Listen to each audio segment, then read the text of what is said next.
É, ok. Boa noite a todas, bem-vindas à terceira aula do curso Personalização da Aprendizagem através de Metodologias Ativas para o Ensino do Poe, com a professora a doutora Juliana Azevedo Gomes. Este curso é viabilizado pelo Poe UK, concedido pelo Consulado Geral do Brasil em Londres. Passo para você, Juliana. Boa noite, pessoal. Boa tarde, boa noite já para vocês. Vamos ao nosso terceiro encontro. Deixa eu compartilhar aqui. Vamos ao nosso terceiro encontro, né? Fizemos aí, já vimos um pouco na primeira sessão, né? Vocês que estão acompanhando, que estão aqui em todas as noites, o que é personalização, o que são metodologias ativas. Semana passada trabalhamos com aprendizagem baseada em problemas. Não esqueci das atividades de vocês, né? Vocês viram que lá na comunidade de práticas a conversa está rolando. Eu compartilhei um artigo com vocês bem didático sobre o que é isso, né? Para que a gente possa seguir, para que vocês principalmente possam seguir pensando e aplicando essas propostas. E hoje nós vamos continuar nas nossas metodologias ativas e vamos seguir numa que é bastante parecida com a aprendizagem baseada em problemas, pensando, como sempre, né, no nosso contexto de... Bom, deixa eu compartilhar aqui. Me avisem quando vocês já estiverem vendo, por favor. Aqui. Sim? Iniciando. Agora, Agora está carregando, né? isso, agora já abriu. Hoje Agora é vai só tudo lento. Vocês isso. viram que hoje, né, vai tudo um pouco lento. Hoje a gente vai falar do estudo de caso. E já conto para vocês como, né, agora que já conheço melhor vocês, esse grupo, a gente vai separar essa aula em dois momentos, né? Semana passada eu falei só um pouquinho e a gente foi trabalhar e a gente, né, deixei vocês bem livres para criar e depois a gente fez aquele feedback e a gente foi completando, né, complementando e dando ideias. Hoje a gente vai fazer uma dinâmica um pouco diferente. Como tem muitas pessoas que querem aprender e não tem condições de ficar para trabalhar e não tem condições de ficar para o feedback, então organizei um pouco diferente. A gente vai fazer essa primeira etapa aqui um pouquinho mais teórica, já sabe, né? Teórico-prático sempre. Tudo que eu for falando aqui, vocês vão já vinculando e fazendo aí um enlace com as aulas de vocês, com as questões de vocês. Vou dar alguns exemplos, né? A gente vai aprofundar um pouco na como a gente aplica, como que a gente faz, né? Então hoje vai ser um pouquinho mais explicativa. E na segunda fase, vocês não vão criar um estudo de caso, né? Que é o que foi o que vocês fizeram semana passada. A gente vai fazer uma outra prática, duas práticas juntas. Uma é analisar um caso, mas é um caso que nos interessa como professores, não é um caso para as crianças. Isso vocês já fizeram na aprendizagem baseada em problemas. E vamos trabalhar com uma técnica que eu acho que vocês já conhecem, se não conhecem, vão conhecer, que é a coavaliação. Não sei se vocês conhecem, me contem aqui no chat, por favor, se vocês já trabalharam com isso. Vocês sabem que a minha vertente é de muita formação docente, então, assim, vocês não estão aqui para aprender a aplicar técnicas com os alunos, vocês estão aqui para poderem levar também o que a gente está vendo aqui para os contextos de vocês e, de repente, até formar os professores, os colegas de vocês. Então, a gente vai trabalhar um pouquinho com isso também na segunda parte. Então, quem puder ficar todo o encontro, maravilhoso, mas quem não puder, a gente vai trabalhar dessa maneira e depois, se quiserem enfim, aprofundar um pouco mais na prática que a gente vai propor aqui e não puderem ficar, tem a comunidade de práticas, está lá o Classroom, que está aberto, com perguntas, com artigos e é para vocês. Tá? E eu vou revisando para que a gente possa continuar nessa conversa fora daqui, tá? Se vocês quiserem, por suposto. Enfim, vamos lá. O que vamos ver hoje? Vamos ver um pouco da onde nasce essa história do estudo de casos, como que o estudo de casos pode ajudar no ensino da língua de herança, da onde vem isso. Vamos ver a diferença entre um e outro, porque sempre se confundem, mas são muito parecidos, e são muito parecidos. Os dois têm essa vertente de análise crítica, de hipóteses, mas a gente vai ver qual é a diferença entre um e outro. E vamos pensar também quando que a gente aplica um e quando que a gente aplica outro com os nossos brasileirinhos, né? Com a língua de herança, quando pode ser melhor um ou outro. Como que a gente personaliza a aprendizagem? A gente aplica. E depois, né? Toda essa diversidade que nós temos, essa heterogeneidade, como que a gente vai aplicar como a gente vai personalizar a aprendizagem dentro do estudo de casos? Depois vamos ver esse estudo já como metodologia, E como eu falei para vocês, a gente vai tentar não, a gente vai conseguir. Vamos fazer essa prática tanto de análise de casos, né? Vocês analisando, não sei se vocês já trabalharam com isso, vocês não estão me contando. Se vocês já fizeram algum estudo de caso na vida de vocês, na faculdade, onde for, e se vocês também já coavaliaram alguém, porque isso também é uma técnica, né? A gente trabalha com isso bastante. E como avaliação no contexto da língua de herança também é uma questão, né? A gente está avançando nessa área, então também é uma forma da gente começar a pensar nisso. Não é o tema desse curso, mas todas vocês têm essa problemática aí, né? Como que a gente avalia, ou como que eu avalio, ou como que eu sigo me formando. Então essa prática também é para isso. Não é só para receber informação sobre o que é o estudo de caso e criar um estudo de caso, não. Então hoje vamos trabalhar umas competências um pouco diferentes. Para começar, tanto a aprendizagem baseada em problemas como o estudo de casos, eles têm essa vertente da análise crítica e de um tipo de aprendizagem, que é um aprendizado profundo. Semana passada, muitas de vocês, muitas aqui têm educação infantil, né? Essa etapa de educação infantil, e mais de uma vez eu escutei, né? As crianças aprendem muito por repetição. É verdade, é verdade. Aprendem por imitação, também é verdade. Qual é a questão aqui? Não é o problema que aprendam por repetição, o problema não é que elas escutem, não, que a gente repita a palavra, pelo contrário, né? As crianças aprendem por imitação, isso não sei o que estou dizendo, isso é uma teoria, mas existem dois tipos de aprendizagem. E quando a gente está ensinando qualquer coisa, não somente português, e a gente está planejando uma aula, um projeto, ou o que seja, a gente tem que pensar nesses dois momentos. Quais são os momentos? Os momentos de construção da aprendizagem. A gente já conversou aqui numa aula de língua de herança, nós esperamos que os alunos venham com a língua adquirida, né? Existe a aquisição, que é aquilo que recebe desde o útero, e existe a aprendizagem. Quem dera fosse assim, mas nós sabemos que não é, porque nós temos aí uma variedade de políticas linguísticas familiares e tem crianças que chegam ali e que não falam português, né? Que não têm a língua adquirida ou têm uma aquisição parcial, enfim. A gente tem que contemplar isso também. Mas aqui eu estou pensando na aprendizagem. Então, assim, não importa o nível de competência comunicativa, mas vamos pensar na aprendizagem. Tem dois tipos aqui. Então, quando a gente pensa especialmente nas crianças, e por isso eu trouxe isso em função dos perfis de vocês, né? Com quem vocês trabalham, né? São os pequenininhos, pois muito bem. A gente tem que pensar nessa evolução. Isso é uma evolução de crescente complexidade cognitiva. O que significa isso? A gente pode trabalhar com as musiquinhas, a gente pode repetir as palavras, a gente pode trabalhar com o jogo da memória e dizer, aqui está o macaco, macaco, tudo bem. Mas dentro desse projeto, dessa atividade ou dessa proposta, dessa metodologia, a gente tem que perseguir a aprendizagem profunda. O que é perseguir a aprendizagem profunda? A aprendizagem profunda é quando a gente transforma essa informação que eu recebi, estou transmitindo algo neste momento. Talvez vocês estejam tomando um chá, um café, estejam com as crianças aí. Se vocês se interessarem pela situação, isso vai mudar minha forma de trabalhar, existe um vínculo, um clique, que é silencioso, que é quando a gente passa essa informação da memória de curto prazo para a memória de longo prazo. Quando passa para a memória de longo prazo, isso significa que essa aprendizagem foi construída por vocês. Nosso famoso aprendizagem significativa. Aprendizagem significativa é isso.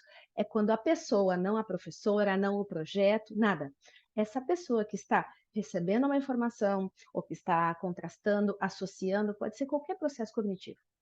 Ninguém começa analisando nada. Primeiro a gente recebe, né, é transmitido, a gente lê, a gente processa, a gente tenta estabelecer vínculos com o que a gente já sabe, e isso pode se transformar numa aprendizagem profunda ou não, ou fica ali, ou fica ali. Qual é o grande erro nosso, de todos, né, do sistema educativo? Por que os paradigmas foram se atualizando? Porque antes, com o paradigma condutista, que a gente simplesmente fazia estímulo e resposta, né? Então, assim, vivíamos de ditados. Claro, isso é totalmente superficial. Eu recebo, eu reproduzo, e nada garante que essas palavras, não, que a girafa é com G ou é com J, que isso realmente me interessa. E se a gente for pensar no nosso contexto da língua de herança, então, sejamos, né, coerentes com o que nós estamos tentando fazer como professores de língua de herança. Então, aqui, a mensagem é Não existe nenhum problema em trabalhar com alguma repetição, com alguma transmissão, com a sala de aula aí, com as letras, né? O próprio espaço, o espaço é educador, a gente chama, né? O espaço é o terceiro educador dentro do processo de ensino e aprendizagem, mas a gente não pode parar por aí. Então, sempre que eu trabalhar com o ditado, com uma música, com as cartinhas, não? Com a associação de ideias, eu tenho que pensar de que maneira eu vou avançar nesse sentido, de que maneira eu vou promover a aprendizagem profunda. Então, a aprendizagem profunda é aquela que a criança, no nosso caso aqui, né, pensando que a criança, ui, interessante. Ui, isso eu já sabia. Ui, isso me interessa. Essa é uma das razões pelas quais, quando a gente trabalha buscando aprendizagem significativa, a gente trabalha em função do nosso contexto. E é por isso que nós temos que trabalhar de forma intercultural. Por quê? Porque essas crianças estão em um contexto determinado. E para que elas se interessem, vejam significado, vejam importância no que a gente está ensinando, né? Nessa tentativa desesperada de ensinar, né? De que aprendam, a gente, se quer que seja uma aprendizagem significativa, a gente tem que partir daí. Da onde? Das crianças, dos personagens que as crianças conhecem, do contexto que as crianças conhecem, dos problemas, das situações que inquietam, mas que são situações dali, dos museus que elas conhecem. A gente não vai ensinar nada sobre o contexto das crianças, mas a gente vai partir daí, por quê? Porque a gente quer que elas, neuroeducação, curiosidade, motivação intrínseca.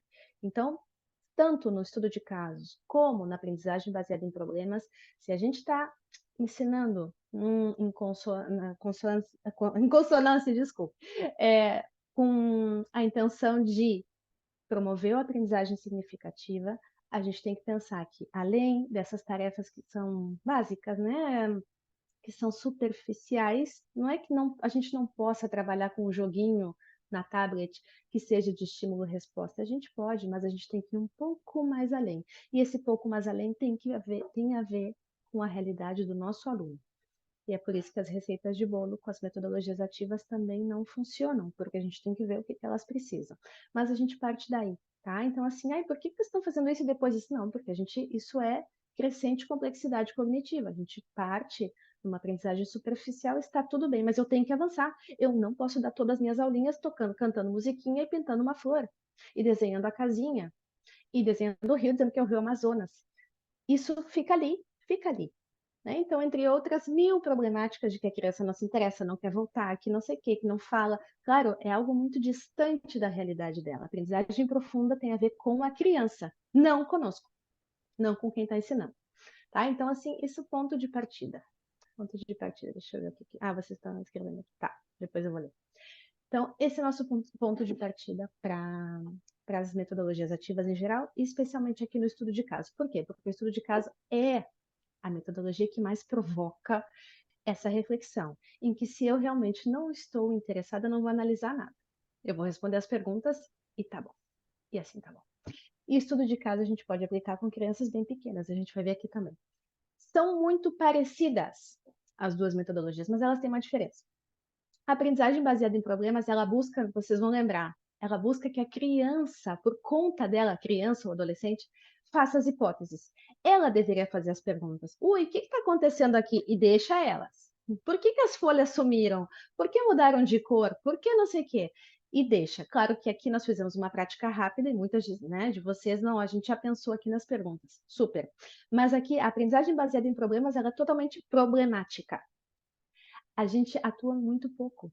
A gente tenta que eles, através não, desses links, que eles vão pensando, bom, por que isso está acontecendo? Pensam na pergunta e pensam na resposta, tem aquele brainstorming inicial, né? Porque eles têm que pensar nisso e é um tipo de metodologia que se aplica mais em grupo. Por quê? Porque as hipóteses vão se complementando. Então, assim, aqui eles participam mesmo, mesmo que sejam bem pequenos. E a gente tem que ter paciência, porque às vezes demora muito, né, para que eles participem, às vezes vão falar inglês, porque, claro, se eu me comunico melhor em inglês, aqui o objetivo da aprendizagem baseada em problemas é que eles participem e que vão fazendo esse exercício crítico e hipotético. Por que as coisas acontecem? Bom, O estudo de caso é diferente. O estudo de caso, aquela situação que vocês criaram, que vocês apresentaram lá, né, semana passada, ela seria um pouco mais complexa, ela seria um pouco mais extensa, ela teria um pouco mais de dados e também ela teria umas perguntas. Ela vai ter umas perguntas. Aqui eu direciono o que eu quero que elas respondam. Eu direciono, eu não quero que elas percam tempo criando hipóteses. Eu quero que elas saibam interpretar uma situação.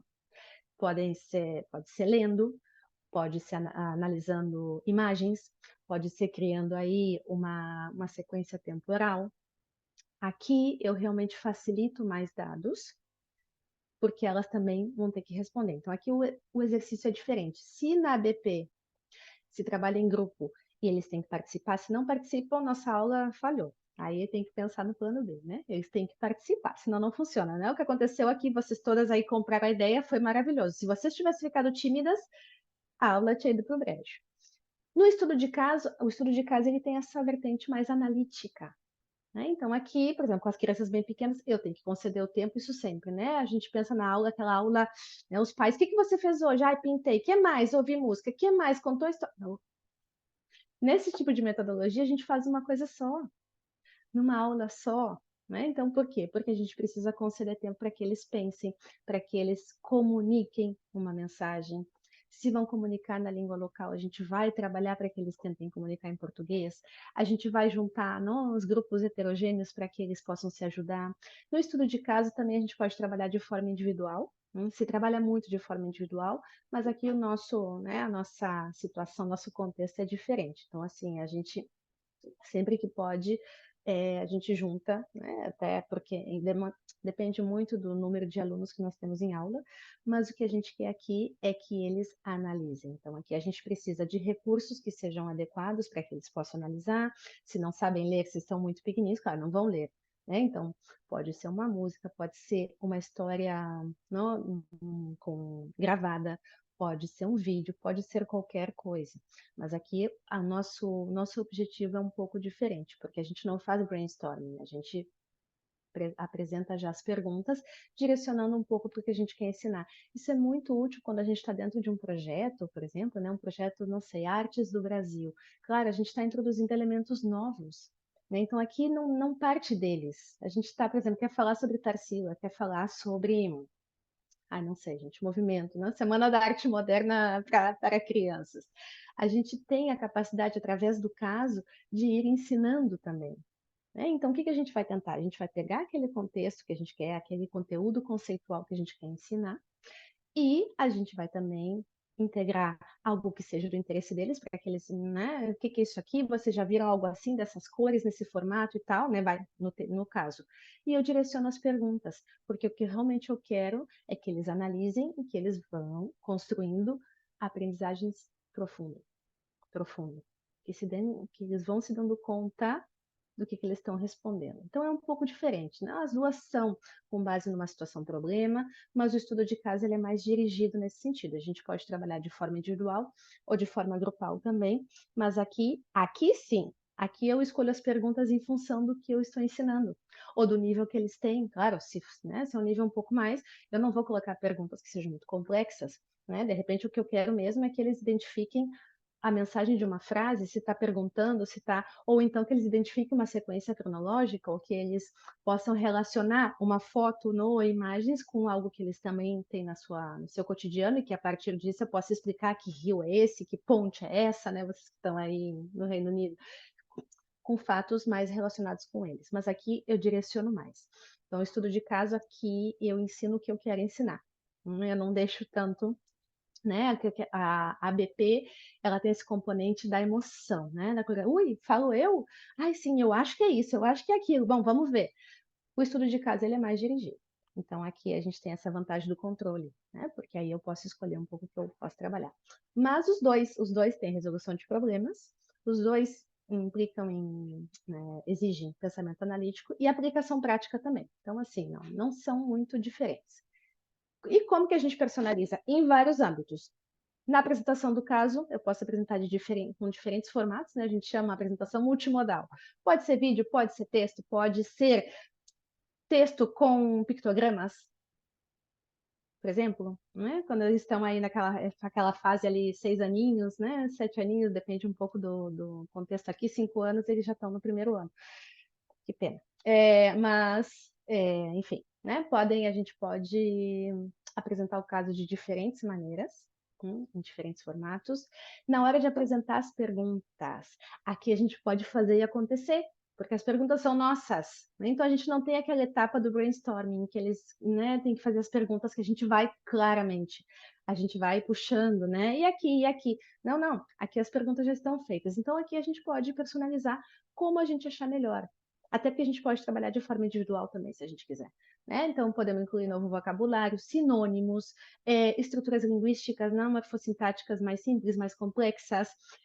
Eu sou uma defensora do contraste, né? Eu que trabalho com línguas irmãs, o contraste ele ajuda muito, especialmente nas estruturas morfossintáticas que tem aquela diferença, né? Naquela colocação pronominal, é mais simples, não é o caso de vocês, mas com certeza vocês devem saber muito mais que eu com relação a isso, né? Quais são as principais interferências, não gosto desses termos do PLE, mas enfim, né? Você sabe do que eu estou falando, né? As transferências, as translinguagens, tudo que eles trazem para a aula é subsídio para mim, para que eu possa aí criar as perguntas, criar situações, para que eu possa usar essas construções e ajudá-los em avançar na construção da língua portuguesa.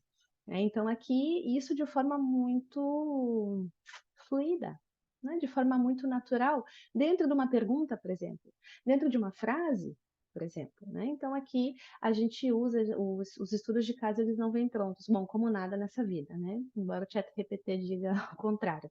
A gente vai adaptando isso em função do perfil dos nossos alunos. E como eles falam ou não falam, o que eles falam, enfim, toda a forma de ser, a forma de interagir dos nossos alunos nos ajudam a construir esse tipo de metodologia a partir das necessidades deles. Então, aqui, né, a gente não vem com algo, já vamos trabalhar orações subordinadas. Não, não. A gente vai apresentar ali alguma estrutura que a gente vê que realmente sempre tem ali uma dificuldade, né? Aqui a gente tem várias, porque são línguas muito próximas e são todas muito clichês, né? Eu vejo aqui na minha casa, mas eu via com os meus alunos também, e é por isso que o contraste a gente aplicou e continuamos aplicando.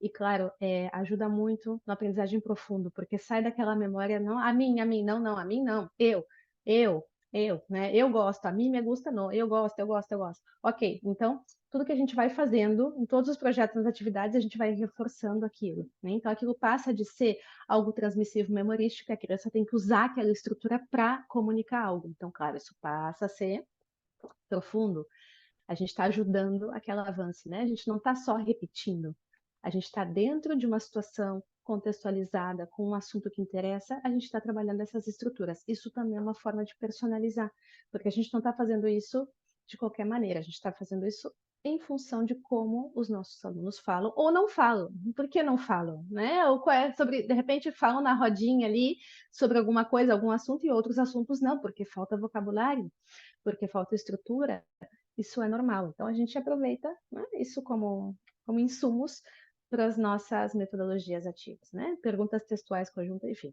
Várias formas de personalizar. Na resposta do caso também, a gente pode deixar que eles trabalhem de forma individual, aqui depende de cada turma, da idade também, né? Em grupos com diferentes suportes visuais, de repente, não é só apresentar. Pode ser verbal, pode ser escrito, pode ser gráfico, pode ser de qualquer maneira, inclusive com uma plataforma tecnológica síncrona ou assíncrona, não? Ao vivo ou não. De repente querem fazer em casa com os pais, não sei.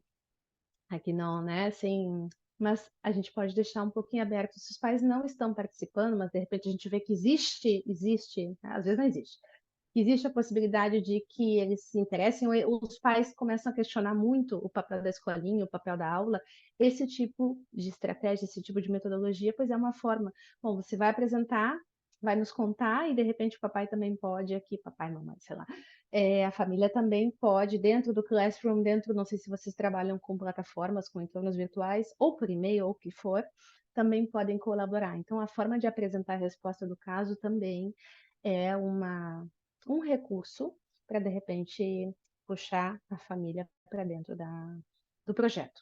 Puxar ou, ao menos, informar. Isso é uma questão também.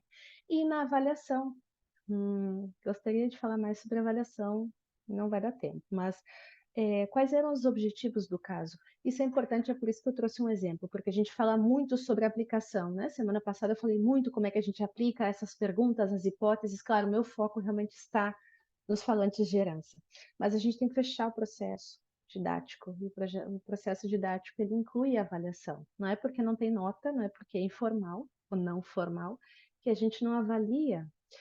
Só que avaliar é muito difícil, especialmente porque nós não estamos acostumados na língua de herança. Não sei, vocês podem me contestar aí e dizer, não, não, nós sim, sem problema nenhum.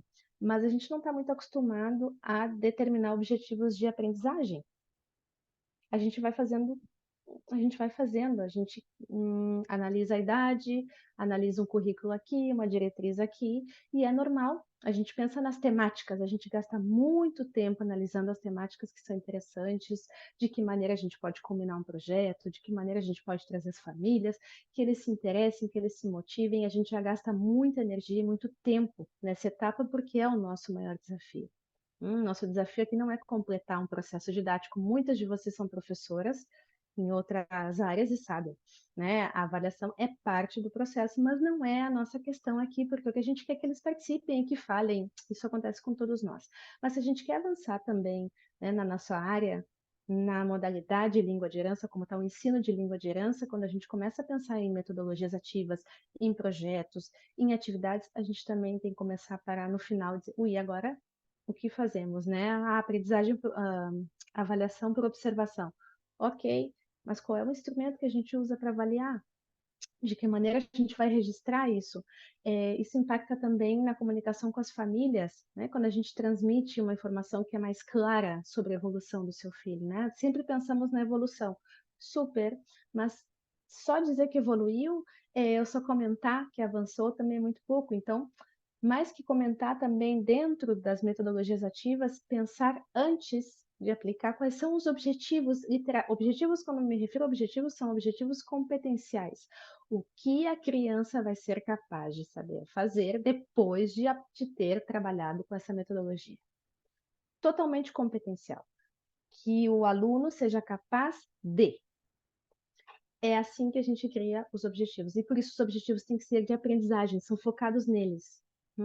Descrever, associar, analisar, avaliar. Claro, são ações das crianças, do aluno. Fomentar, promover, explorar, isso é muito legal, mas isso são sonhos. São aspirações nossas. E como a gente vem dizendo, tudo que a gente aplica, tudo que a gente trabalha com as metodologias ativas é focado nas crianças, nos alunos. O paradigma educativo mudou. O foco não está no professor, nem nos conteúdos e nem no contexto. O foco está nos alunos. Então, a avaliação também. E a gente não precisa gastar muito tempo na questão da avaliação. Quando a gente tem os objetivos de aprendizagem bem definidos, eu sei exatamente o que eles vão ter que fazer nesse caso. Eu avalio de forma mais fácil com uma tabela de observação, uma ficha, um diário de campo, algo simples.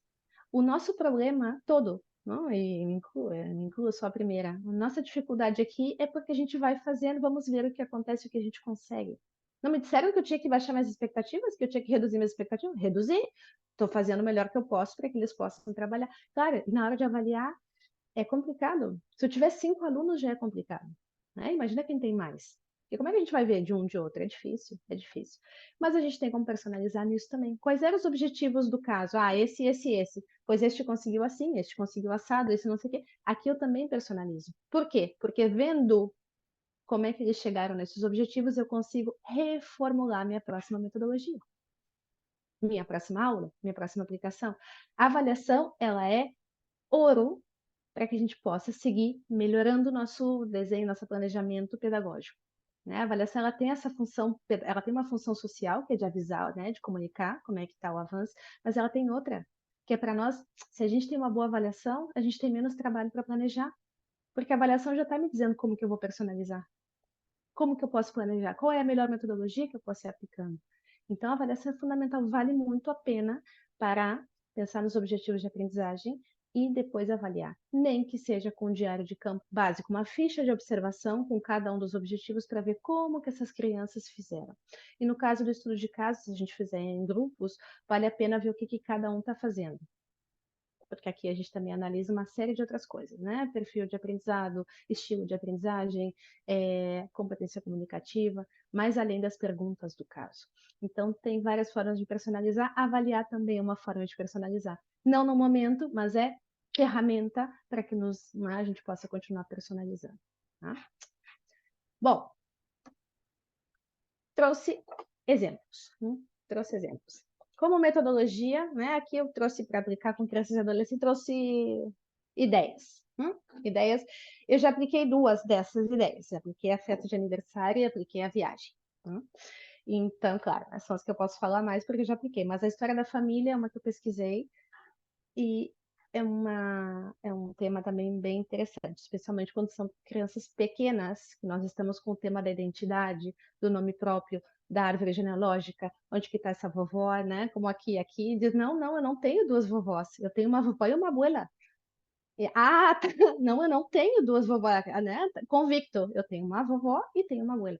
Então, né, a gente trabalha essa questão da identidade. É um tema interessante, eu acho O que meu foi muitas sorte. escolinhas... Oi, desculpe. Não. Acho que muitas de vocês já devem ter trabalhado com a questão da família, né? E essas são propostas de estudo de caso para para os pequenos. Então, aqui, exemplos, tá? Viagem virtual, virtual. Então, o grupo aqui já estou dizendo que é grupo, que são pequenininhos, assim, até 6 anos ali a gente vai, né? Mais com grupo. Porque quando já são adolescentes, ou já são crianças aí, 10, 12 anos, a gente deveria explorar o caso escrito porque é uma forma, é um recurso da gente trabalhar a competência linguística, mais além da competência estratégica, da competência discursiva, a gente trabalha a linguística também. Então, aqui o estudo de caso é muito rico para trabalhar a competência linguística, porque a gente está trabalhando com estilos textuais, né? Com diferentes estilos.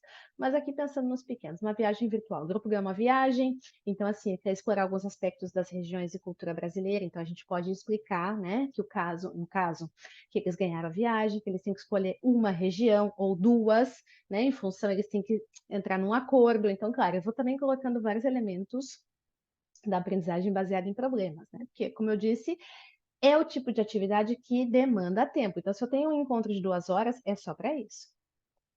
Ou 1h30 é só para isso, né? Para que realmente eu possa fazer todas as etapas, né? Então, aqui, o que a gente precisa saber antes de viajar, né? Como é que a gente vai planejar? Depois eu dou mais detalhes sobre esse tema aqui, né? Como é que a gente se prepara? Eu já estou direcionando. Então, quando eu estou direcionando e eu estou participando dessa primeira etapa, eu já estou vendo aqui um pouco, né, como é que vai ser essa aplicação dessa atividade. Depois eu tenho a história da família, né? Buscando aí, a gente explica aqui, pode partir, por exemplo, de uma história de uma menina ou de um menino, que não conhecia ou que não sabia de onde vinha e tal, a gente cria aí uma situação que eles, ui, que pena. A gente aplicou com os alunos de 5 anos aqui, mas era da viagem, que aí não podia viajar porque não tinha roupa, eles, ai, que pena, porque no sul faz frio, sim, no sul faz frio, mas enfim. Então aqui da família também, a gente cria uma história, a gente não coloca ali uma notícia, a gente não coloca um texto, né, que seja ali frio, distante, né? Ai, a família é muito importante, todos temos família. Não, a gente começa, né, sempre,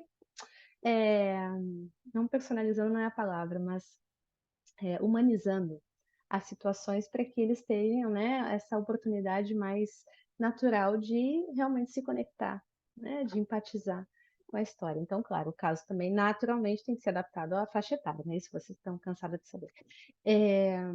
Então, aqui outro exemplo, né? Quais são as origens da minha família? De que maneira eu posso apresentar minha história para os meus companheiros? Essa dá pé para uma outra metodologia que é o storytelling, né? Então, assim, aqui eu direciono um pouco e, claro, eu estou provocando, eu estou fomentando essa reflexão, essa análise, tanto sobre o caso dessa pessoa que eu estou contando aí, desse menino, dessa menina, como também A criança vai ficando, mas eu também, e mais se são pequenos, você sabe, né, 4 e 5.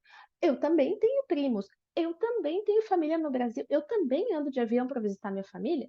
Claro, aqui parece uma besteira, mas quando eu tô falando de mim, eu me solto, eu relaxo, eu vou falar a minha maneira, eu quero compartilhar em geral, né? Claro, considerando e respeitando também, né, os diferentes estilos. É muito diferente da gente fazer uma aula de português sobre a família, apresentar fotos dos diferentes tipos de família. É uma abordagem, a gente pode fazer a mesma coisa com uma abordagem mais pessoal, mais individualizada. E claro, aí vocês vão dizer, mas como é individualizado, né? O caso é um só, mas a partir das perguntas eu consigo personalizar, né? A minha estratégia é essa. E é também conceder o espaço para que esse aluno se conecte também com esses temas identitários que a gente tanto precisa trabalhar, hum? Nessa essa consciência, ou essa literalmente uma consciência do importante que é a minha história, da riqueza que é a minha diversidade familiar, não a minha bagagem, minha mochila, quando sou adolescente, o peso da minha mochila, que eu fale uma língua, que eu fale duas, que eu fale três. A partir desses casos, não dessa conexão, é quando também eu consigo que eles, ui, esse assunto me interessa. Deixa eu pensar como é no meu caso. Deixa eu ver se eu posso contribuir com alguma coisa. O que a gente está fazendo aqui? A gente passa de trabalhar um conteúdo conceitual, como é o caso da família, da árvore genealógica, de origem cultural, de língua. A gente passa dessa aprendizagem superficial, porque eu só estou entregando um caso, só estou entregando. Com as perguntas, eu faço clique com aprendizagem profunda, porque realmente estou me interessando pela história desse aluno.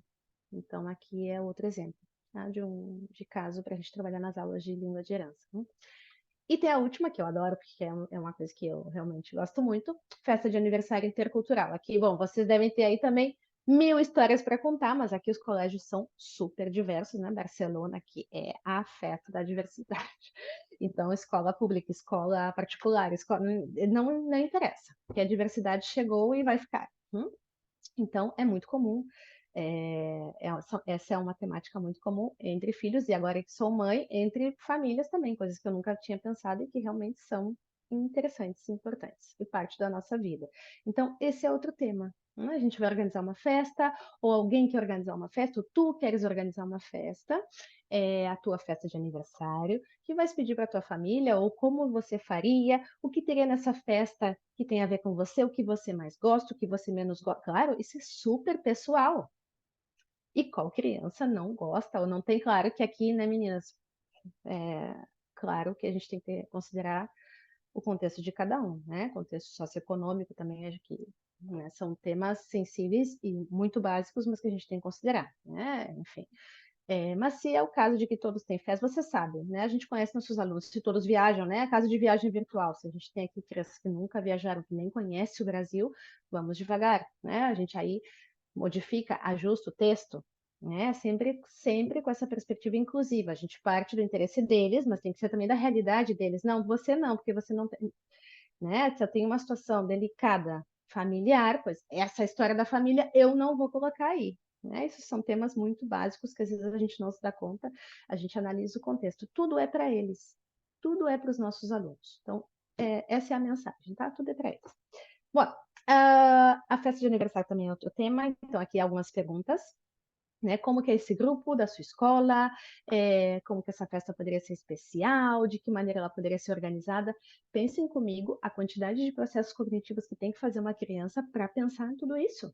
Né? Aqui eu tenho sequência, tempo, como seria organizada, que elementos tem, como são as festas de aniversário que você conhece, né? O que você mais gosta de comer? Meu Deus, gente, né? Não só de uma forma linguística, mas assim, expressão verbal, competência comunicativa, competência discursiva, competência estratégica. Deixa eu ver como que eu explico para ela que eu gosto mais disso aqui, que nem sei como é que fala isso em português, nem conheço essa palavra. São tantos os desafios aqui para responder as perguntas, e ao mesmo tempo eu não estou perguntando nada difícil. Todas as perguntas são possíveis de responder. Todas. Porque vem do interesse deles, né? Vem deles. São perguntas que o que eu estou buscando são as experiências, as opiniões. Então, ele vai analisar o caso, ele vai prestar atenção, porque ele quer entender. Eu vou contar, fulano é um menino de tantos anos que vai fazer a festa e tal, ele tem amigos de vários países, e ele está lendo aquilo ali, ou ele está escutando, e tá, olha, eu também. Sim, claro, eu vou fazendo cliques em todo o caso. Eu vou tentando fazer cliques, né? No Brasil, a gente tem não sei o que, claro, já eu vou adicionando elementos, adicionando tudo que eu quero adicionar. E depois vem as perguntas. Então, claro, aqui eles estão super conectados com o que a gente está falando. Então, são ideias aqui. Deixa eu dar uma olhadinha aqui no chat. Ah, da Silvia. Silvia está dinamizando o chat. Obrigada, Silvia. Então, aqui são temas, meninas, são ideias, tá? Para que a gente possa trabalhar. Tem outras 1000, né? Então, assim, vocês podem ir pensando. Não sei se vocês já aplicaram, mas são ideias. Aqui coloquei o passo a passo um pouco mais, né, um pouco mais detalhado, partindo do que eu falei antes, né, da importância de tentar personalizar. Então, assim, se a gente vai personalizar, se a gente vai tentar avaliar, o que eu faço antes de começar, né? Antes de pensar naquela ideia, né? Antes a gente tem a tema, mas tá, o que eu faço esse passo a passo que eu nem dei para não dei para vocês ali no aprendizagem baseada em problemas, né? Definir os objetivos de aprendizagem. Como eu falei antes, né? São competenciais. O que a criança vai aprender a fazer? Aqui eu deixo alguns exemplos para, por exemplo, analisar elementos gráficos e tomar decisões, né? Se apresento o caso por imagens, descrever. Ai, Deus, é que meu PowerPoint vai mudando as palavras, me desculpem. Descrever características com base em recursos de diferentes formatos, né? Tem que descrever as características um mapa, por exemplo, de uma região, de uma roupa, não, de uma vestimenta. Então, aqui, comunicar conclusões de forma coerente é o que ele vai ter que fazer analisando o caso. Então, aqui são exemplos, tá? E aí vocês podem ter 1000. Não tenham tantos, porque depois tem que avaliar tudo isso e dá muito trabalho, mas para que vocês vejam um pouco o que se espera, né? Ampliar o vocabulário. Como que eu sei que ampliou o vocabulário? Porque eu adicionei vocabulário. E ele teve que colocar mais coisas. Então, claro, no caso, eu tenho que contemplar tudo isso aqui. Né? Eu tenho que apresentar elementos gráficos que ele vai ter que analisar, que ele vai ter que opinar, vai ter que decidir. Eu tenho que apresentar algo que ele tenha que descrever, as características, como aqui no caso, né? Que roupa tem que levar? Na região essa que a gente vai fazer, essa da viagem virtual, tem que apresentar, tem que botar o mapa no chão ou na tela, não sei se vocês têm aí o quadro interativo, né? Ou o que vocês tiverem, eles têm que visualizar o tamanho do Brasil, as cores do mapa, o que está em cima, o que está embaixo, se está calor, se está frio. Então, claro, como eu disse, isso leva tempo, mas claro, leva tempo e vale a pena. Vale a pena, porque olha a quantidade de conhecimentos que a gente está transmitindo aí. É claro que uns vão se interessar mais, outros vão se interessar menos. Uns têm a família embaixo, outros têm a família em cima, outros não têm nem ideia. E vai depender muito do que vai saindo ali para que isso passe a ser, né? Para que exista esse vínculo e passe a ser aprendizagem profunda. Né? A gente também não pode aqui querer resolver todos, né? Todas essas questões no mesmo caso. Mas olhem a quantidade de coisas que a gente está promovendo com um assunto bem simples. Super simples. Perguntas? Mas aqui eu tenho recursos. Eu tenho um mapa, eu vou perguntar, eu vou deixar eles explorarem, eu vou pedir características, eu vou mostrar fotos, eu vou pedir descrição, eu vou pedir que comparem. E vocês, como é que estão vestidos agora? É igual essa menina? Por que essa menina está assim? Tudo isso tem a ver com um caso de viagem virtual, mas olhem a quantidade de coisa. Agora, essa quantidade de coisas eu tenho que pensar antes, porque elas têm que fazer parte dos meus objetivos. Se eu quero aplicar essa metodologia bem, corretamente, do início ao fim, eu tenho que pensar nesses objetivos. Depois, eu tenho que definir os conteúdos que eu vou trabalhar. Não, vou trabalhar as regiões do Brasil, esse é o meu conteúdo. Não, gurias. É, Esse é um conteúdo, regiões do Brasil, mas para aplicar eu tenho que ver exatamente o que eu vou trabalhar desse conteúdo. A gente não trabalha tudo. E quando a gente trabalha de forma muito abstrata, é mais difícil. Parece mais fácil, mas não é. É mais difícil a gente, bom, o que vocês fizeram então? A gente não consegue medir, a gente não consegue ter a perspectiva do que falta, do que a gente poderia seguir trabalhando. né? Então, assim, a gente define antes os conteúdos. Aqui nesse caso, coloquei alguns exemplos, né? Regiões do Brasil, elementos culturais, ortografia, claro, eu tenho conteúdos que são conceituais, que são teóricos, eu tenho conteúdos que é mais saber fazer, né? Que saibam aprender a fazer perguntas do cotidiano, e tenho conteúdos que são mais atitudinais, né? Não precisa aqui separar, né? Que aqui a gente não está numa aula de didática, mas é para que vocês vejam que conteúdo não é só o tema, assim. O conteúdo, a gente vê exatamente o que vai entrar ali, né? O que eu quero que eles aprendam, gente, né? O que eu vou trabalhar ali, o que eu vou explorar. Se eu não quiser, se eu não souber por onde começar, não tem problema. Eu crio o caso e depois eu começo a tirar dali. Ah, aqui eles vão fazer isso aqui, objetivo. Daqui vão fazer outro objetivo. E aqui eu vou tendo um panorama do que realmente eu estou fazendo, do que realmente eu posso conseguir. Senão, claro, a gente vai pouco a pouco e é mais difícil. É mais difícil. É um engano, é do engano, que é mais fácil quando a gente vai fazendo. Não é, porque a gente perde a perspectiva. E depois definir a avaliação, né, desse estudo de caso. Eu sugiro uma tabela bem simples, os objetivos de aprendizagem, ou um diário de campo. Eu esperava que eles fizessem isso, a maioria conseguiu, ou não conseguiu porque faltou vocabulário, ou não conseguiu porque faltou motivação, porque aí já está me dizendo, esses temas não funcionam. Aqui não. Bom, eu tenho vários alunos aqui com, né, uma característica mais, não digo déficit de atenção, mas são mais ativos, são mais estudo de caso que não funcionou, vou ter que ir para gamificação, vou ter que ir para aprendizagem baseada em problemas. Posso trabalhar o mesmo tema, mas vai ter que ser diferente, porque eles não param, porque eles não querem responder, porque eles não sabem esperar, porque eles não estão acostumados a trabalhar em grupo. Então, claro, o diário de campo me dá luz, coloca muita luz no que eu estou fazendo, né? A gente pode avaliar o grupo.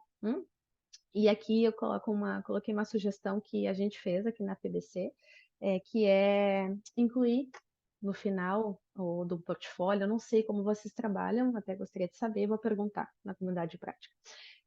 Como é que é isso com as famílias, né? Como que a família sabe o que vocês estão fazendo? Sabem?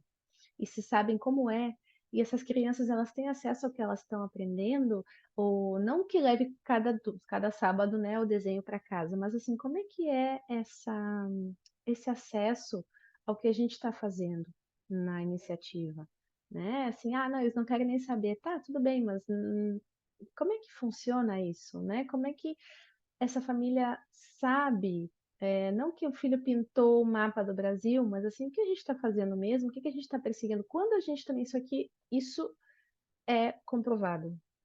Quando a gente também assume uma postura profissional e comunica de forma clara, direta, não precisa ser formal, não precisa citar o Vygotsky na comunicação, mas que a gente também consegue comunicar exatamente o que essa criança será capaz de fazer, eu também tenho mais respeito das minhas famílias.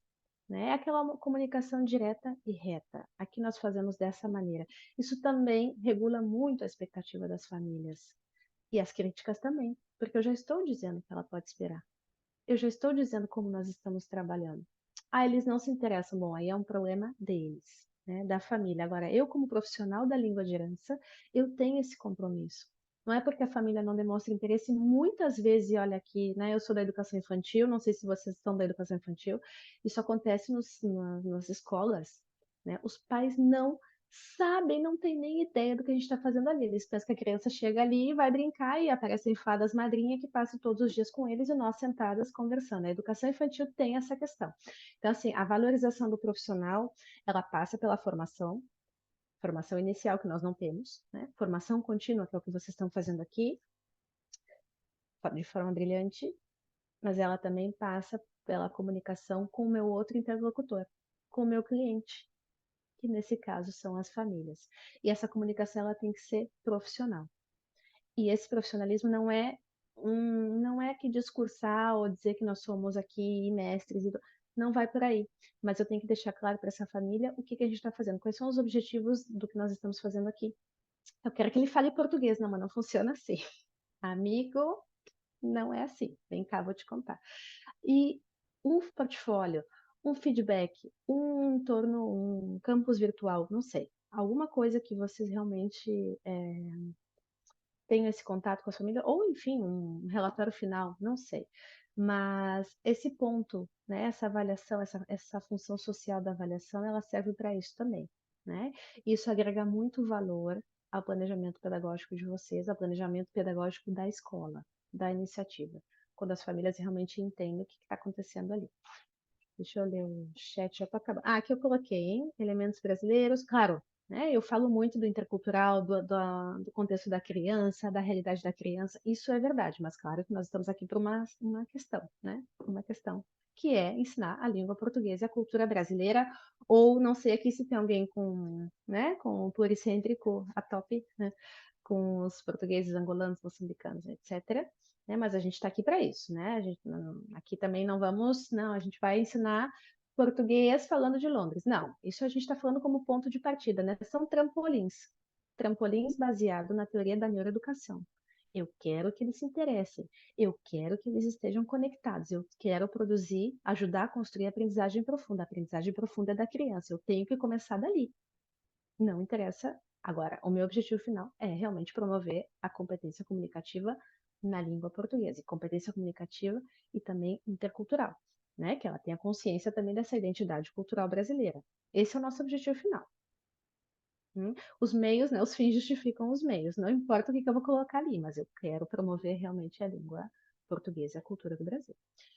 Então, aqui, não, elementos brasileiros, situações do cotidiano, acesso a materiais autênticos do português, isso também é super interessante. Se eu vou trabalhar, né? Eu não fico só no mapa. Eu tenho o mapa, mas eu posso ter uma notícia. Eu tenho o portal, meu Deus, o portal do Ministério do Turismo, a quantidade de vídeos, de fotos que tem ali. Tem outros recursos também, mas que sejam autênticos, né? Que as crianças realmente possam ver aquilo que está acontecendo, né? Nem que seja um fragmento num videozinho do Globo Repórter sobre, ai, não sei, bonito, enfim, se estamos aí com a região centro-oeste, enfim, que sejam materiais autênticos, que se escute, que se veja, que se leia, enfim, que a gente veja ali aquele C cedilha, sabe? Aquela letra grande, aquele C cedilha, que é uma língua que talvez, é uma letra que talvez não seja tão comum, enfim. A gente proporciona esses recursos e que eles sejam autênticos. Também que eles possam produzir materiais na hora de apresentar o caso, porque se eles não escrevem, de alguma forma eles vão ter que apresentar, seja um cartaz, seja um jogral, seja, não sei, mas que eles possam produzir, porque é metodologia ativa, então eles não estão só para responder, eles estão para pensar, responder e também tomar decisão em como vão responder, como vão fazer isso. A gente persegue essa motivação transcendental, não sei se vocês conhecem esse termo, a motivação transcendental é aquela quando eu me dou conta que eu estou fazendo algo pelos outros também. Eu me interesso pelo outro. Então, aqui, quando eu estou analisando o caso de forma grupal, eu também estou colaborando com o outro. Não estou... Isso é muito difícil com crianças em função, né, do período em que eles estão, né, de amadurecimento biológico, amadurecimento cognitivo, né, psicobiológico, etc. Afetivo também. Mas a motivação transcendental é essa que eu me dou conta que o que eu estou fazendo interessa, é útil, eu quero fazer. Não só por mim, porque eu quero, porque eu tenho uma nota, não, não. Eu quero fazer pelo outro, né? A gente chama de motivação transcendental. E esse enfoque intercultural que eu coloquei aqui em negrito, porque realmente é importante. Mas isso eu já cansei de falar, então não vou me repetir.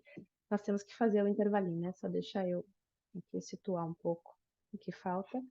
Eu já falei sobre isso também. Exemplos de conteúdos conceituais, conteúdos procedimentais e atitudinais. A gente não precisa colocar isso num planejamento de língua de herança, né? Isso já seria algo muito específico, né? Isso é quando a gente está aí com unidades didáticas ou projetos que são realmente mais. Mas é para que vocês vejam que conteúdo, né? Não é somente regiões do Brasil, ou artes do Brasil, ou não. A gente tem várias formas, né? Eles se desprendem, eles se derivam. Então, aqui, por que me ajuda isso? Me ajuda para saber como que eu vou avaliar depois. O que que eu realmente vou poder avaliar e saber escrever, mas eu não peço para eles escreverem. Ampliar vocabulário, mas se eu não estou trabalhando com outras palavras, como que eles vão ampliar vocabulário? Né? Para a gente não cair naquela repetição de todo o projetinho de língua portuguesa. Né? Ampliar vocabulário, expressar uma mensagem escrita com início, meio e fim. Então, aqui são alguns exemplos, né? Para que vocês vejam, para vocês terem aí, a gente vai compartilhar esse material, se no futuro vocês aplicarem. E aqui tem as fases, tá? Aqui tem as fases, não quero tomar aqui, peraí, vocês estão escrevendo. Depois eu vou ler. Quero que fale, mas não falo coisa em casa, tá? Enfim. Aqui coloquei algumas fases de como a gente fazer, eu já tinha comentado isso com vocês no slide anterior, mas é para que vocês vejam assim um passo a passo mesmo do estudo de caso. Então, a gente apresenta a situação, depois eles decidem, né? Existe aqui uma toma de decisão, a gente pode explorar uma série de elementos conceituais, distância, regiões, enfim, podemos fazer uma votação, eles têm que estar ali, porque, claro, se eu começo a apresentar o mapa e vejo que um já começa a sair, as crianças são assim, você sabe, né? E já vão brincar, e olho para trás, e não sei, claro, eu tenho de alguma forma mantê-los ali, né? Os fins justificam os meios. Então vamos votar. Para qual região nós vamos? Essa que é maior, essa que está de rosa, essa que, enfim, a gente, né, participa. Depois decide, a gente entrega esse material autêntico que eu comentei com vocês, né, para que eles possam explorar o que saiu ali. Isso aí depende de cada grupo. Né? Às vezes a gente só explora um aspecto, às vezes muitos, depende muito da questão. Dividimos os subgrupos com as tarefas, né? Essas tarefas são as perguntas. São as perguntas.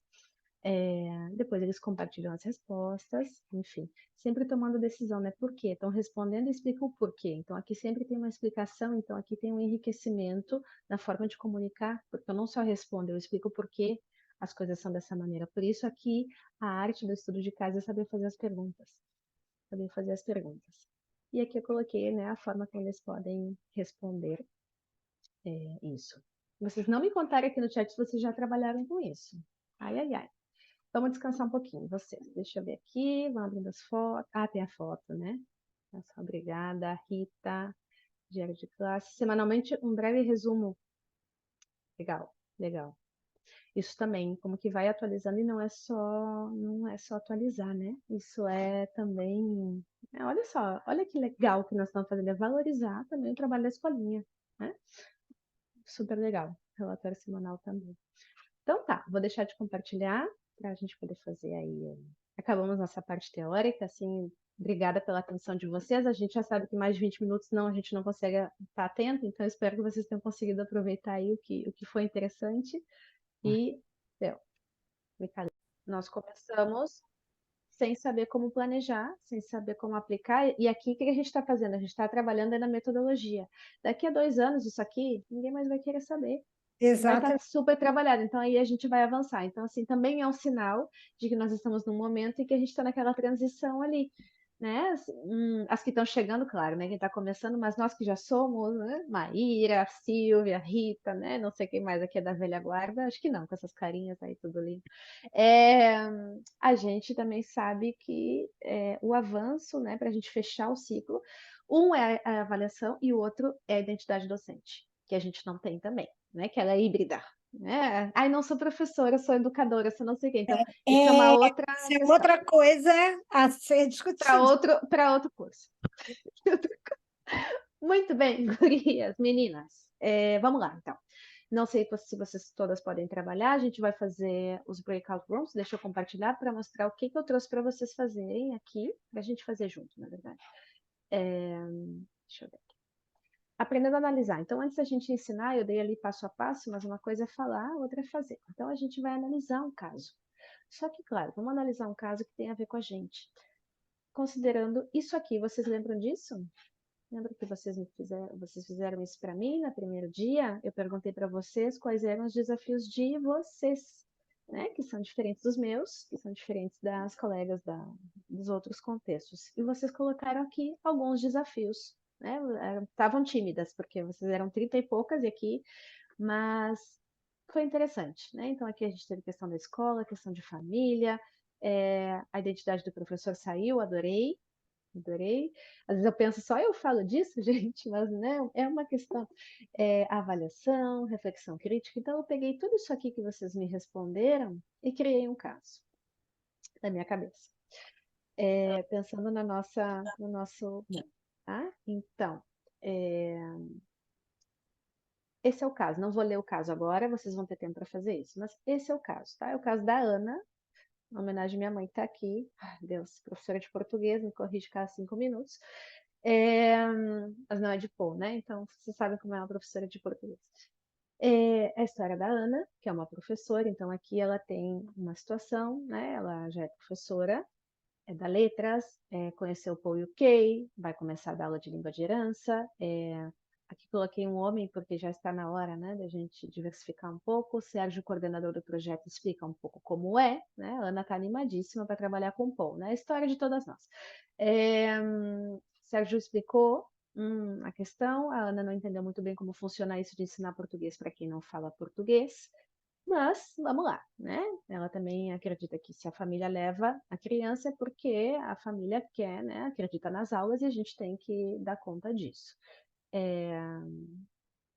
Por isso ela está empenhada em fazer o seu melhor, tá, tá, tá. Na reunião de professores, a Ana questiona os colegas sobre os instrumentos de avaliação. Pensem que a Ana vem, né? Ela mora em Londres já há alguns anos, mas no Brasil era professora de escola, professora de língua. Então, vocês sabem que perfil é esse, né? E nunca deu aula de Paul, então ela vem. E, claro, na primeira reunião ela disse: como é que vocês avaliam isso? Né? Argumenta que se um processo de avaliação e ensino fica sem rumo e gera um certo mal-estar, porque, claro, né? Se vocês estão começando, meninas, não sei aqui quem está começando, por favor, primeiro se informem como que essa escolinha foi montada e o que que essas pessoas já tentaram fazer, porque em muitos casos no Paul não é falta de vontade, porque realmente não funcionou ainda, né? Então, assim, por que vocês acham que ninguém pensou nisso? Isso acontece com todas nós. A gente chega e quer bombar, né? Então, assim, aqui a Ana também, não, a Ana não é diferente de ninguém, também quer bombar. E gera esse certo mal-estar, já fica aquele tititi, bom, enfim. A partir do caso da Ana, é um caso bem curtinho, né? Então, assim, aqui a gente tem várias questões, né? Vocês vão analisar, tá? Aqui eu só estou comentando, vou dar tempo para vocês fazerem isso. Eu pergunto, quais são as crenças da Ana relacionadas ao ensino de língua, considerando o que ela pensa das famílias, o que ela pensa das aulas, né? Quais são as crenças que ela tem, as iniciais? Como que essas crenças impactam o trabalho dela na sala de aula, com essas crianças, né? Em função do que ela pensa, do que ela acredita. Depois, para ela, qual a necessidade de incluir as famílias nos projetos temáticos, considerando essas crenças? Como parece ser, não julguemos, pobre Ana, né? Como parece ser a atitude da Ana frente à heterogeneidade da turma, né, do grupo de falantes de herança? Como deveria ser conduzida a sugestão da Ana sobre a avaliação aqui? Deixo para as veteranas. Como que a gente faz, né, para incluir essa professora tão, né, com esse afã de ajudar, mas com essas ideias que vêm, né, do ensino formal. Como que a gente faz? Como que a gente conduz isso? Vocês, aqui temos muitos coordenadores pedagógicos, isso é para vocês também, né? Sem excluir, sem dizer, você não sabe nada de Paul. Como a gente faz isso no mundo do Paul, né? Ai, você não sabe. Ai, você vem do Brasil. Ai, você é professora. Ou você não é professor. Por que a gente faz isso, né? Essa cultura profissional questionável que a gente tem. Como que a gente conduziria isso de uma outra maneira? E que estratégias a gente poderia oferecer para a Ana aqui, sim, para ela trabalhar com crianças com zero competência comunicativa em português. Porque a vida é o nosso, né, pão de cada dia, como se diz aqui na Espanha. É o nosso dia a dia. Talvez não sejam todos, talvez seja um. Vai chegar, vai acontecer. Como que a gente faz isso sem excluir? Perspectiva aqui totalmente inclusiva desse caso. Então, assim, esse é o meu caso para vocês, e essas são 5 perguntinhas. Vocês conseguem fazer isso em 15, 20 minutos. Não discutam muito, porque eu gostaria que fosse individual, mas vocês são muitas e a gente não vai conseguir fazer a segunda parte, que é a parte de coavaliação. O que que eu vou pedir para vocês todas? Quando vocês terminarem, ó, que vai ser daqui a 20 minutos, eu vou nos grupos e vou dar para vocês. E vou dar para vocês, eu não coloquei aqui, uma tabela, como fala, vamos chamar isso em português, gente? Uma grade de avaliação, tá? Uma rubrica não. Uma grade de avaliação, tá? Eu criei uma tabela com esses critérios de avaliação para que vocês avaliem o caso do outro. Então, eu preciso que vocês trabalhem, tá? Não precisa ser resposta extensa. Vocês podem ver aí que né? Toma lá da cá. Toma lá da cá. Com as respostas de vocês, eu vou passar para o outro grupo. E o grupo com essa tabela vai coavaliar, tá? Não sei se vocês querem que seja anônimo, eu deixo vocês livres para isso. Se vocês não têm problema em ser avaliados, tudo bem. E se tiverem, não coloquem nada, eu sei que grupo é, eu simplesmente preciso saber para, né, trocar os trabalhos e deixar vocês coavaliarem. Então, assim, 15 minutos para responder, 10 minutinhos para avaliar. E aí a gente encerra. Se faltar tempo, na semana que vem eu volto para compartilhar. Não se preocupem, porque tudo que vocês estão fazendo aqui, vocês sabem que eu sou da pedagogia, né? Tudo que vocês estão fazendo serve. E vocês vão depois vocês vão ver para quê. Mesmo que a gente não tenha tempo de compartilhar e debater aqui, vocês vão ver para quê. O que eu vou fazer é que eu vou ir passando nos grupos para que a gente possa conversar, tá? Então, vão trabalhando. bem críticas, pobre Ana, mas pensando sempre essa postura de vamos ver como é que a gente resolve isso, né? Sem excluir, a gente precisa de educadores de Paul também. E nem todos têm o mesmo perfil. Então, como que a gente faz isso? Certo? Então, vamos para as salas. Tá. Deixa eu ver. O Quando a gente 4. abrir no link que você mandou para nós, Leide, eu vou revisar, tá? Os documentos, vou passar os dados de vocês para o 4. E o grupo. Não, desculpa. O grupo 4 das meninas que perderam tudo. Eu vou tentar buscar recuperar o que elas escreveram, que foi apagado, e dou notícias para vocês através do Classroom. Tá? Vou tentar recuperar tudo e aí a gente se organiza. Quinta-feira que vem a gente resolve isso. Meninas, fui dizendo, né? Vocês já sabem, semana que vem a gente vai ter aula de Flipped Classroom. Ah, eu não sei falar como vocês, né? Mas de aula invertida. Então, assim, a gente vai começar o encontro da semana que vem com a avaliação, porque a avaliação correndo não vale a pena. Então, a gente vai começar o nosso próximo encontro. Você já sabe de que grupos vocês são. Guardem essa informação, por favor, se vocês puderem. Animo vocês também a dar uma olhadinha no Classroom. Eu compartilhei um artigo bem didático, bem básico, mas super interessante de como aplicar a aprendizagem baseada em problemas.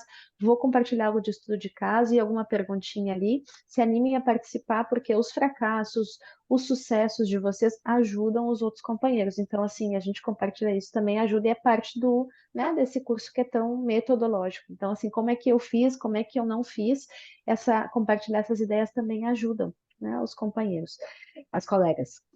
E nada mais, muito obrigada pela participação. Já acabamos um pouquinho mais, né? Cada vez melhor. Só faltam 2 encontros, cada vez mais pontual. Muito obrigada. Estamos em contato e semana que vem vamos falar de aula invertida e vamos avaliar aí né, deixar fazer a nossa tarefa pendente. Tá? Obrigada, Juliana. Pessoal, em nome do UK, Consulado Geral do Brasil em Londres, agradeço mais uma vez a presença de vocês aqui na nossa terceira aula, que acabou de encerrar agora, e vejo vocês quinta que vem. Uma super boa noite a todas Boa e noite. Boa semana. Obrigada. Boa noite. boa Boa noite. noite. Boa noite. Tchau, meninas. Tchau, tchau. Tchau, tchau. Fica aí, Jess, vai não.